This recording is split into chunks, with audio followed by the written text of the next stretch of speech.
I mentioned all of the detailed information that aPriori generates. It has all the details about rates, cycle times, setup times, etc. So as you're using the 5 whys, you can compare the estimate details to the supplier's details. So you can tell the supplier, I'm estimating a material cost of $20, which is different from your quote. You can say, I'm assuming a utilization rate of 69% and a material rate of 171 per kilogram, and here's the sheet size I'm assuming. And then you can check on each of these points, where is the supplier different? For example, you may find out that they're using a different blank size. Whatever difference you uncover, you and the supplier have to evaluate if it's fair and reasonable or not. If it is reasonable, you can update aPriori to see how it impacts the cost. For example, say they're using a different blank size. Make that change in aPriori and see if that closes the gap between your estimate and their quote. If not, you haven't found the true root cause and you have more investigation to do. Okay, if the supplier won't give a cost breakdown or doesn't have the time to generate a cost breakdown, then what you can do is you can go line by line in the aPriori cost summary and ask, is this estimate close to your actual costs? And when you get to an item and they say, no, that's not close to the cost, that's when you stop and do the 5 whys. We had a customer that did exactly this. The supplier couldn't give a cost breakdown, so they went through the aPriori estimate line by line and asked the supplier if their estimate was close to the quote.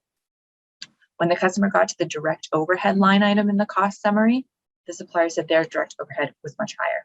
So the customer stopped and said, okay, well, here are the assumptions that go into direct overhead: the machine type, the cycle time, the machine cost.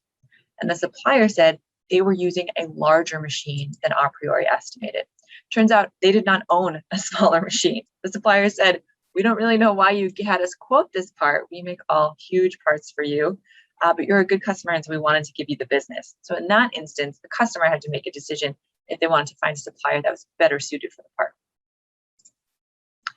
If the supplier says they don't even have time to let you go through your estimate and indicate if the estimate is close to the actual cost, then you can at least go through the manufacturing steps to make sure you have everything captured.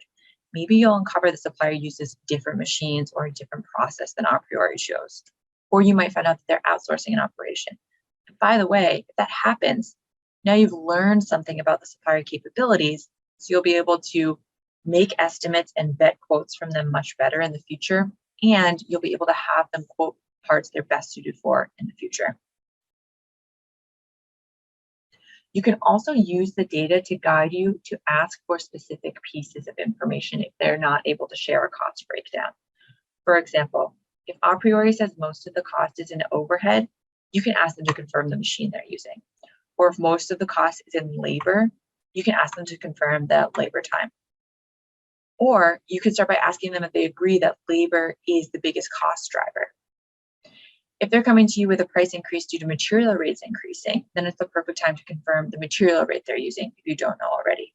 So use the data and the cost drivers in aPriori to inform how you navigate the discussion.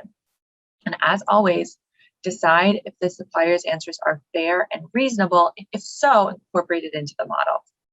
If the gap is still not closed, then continue the investigation.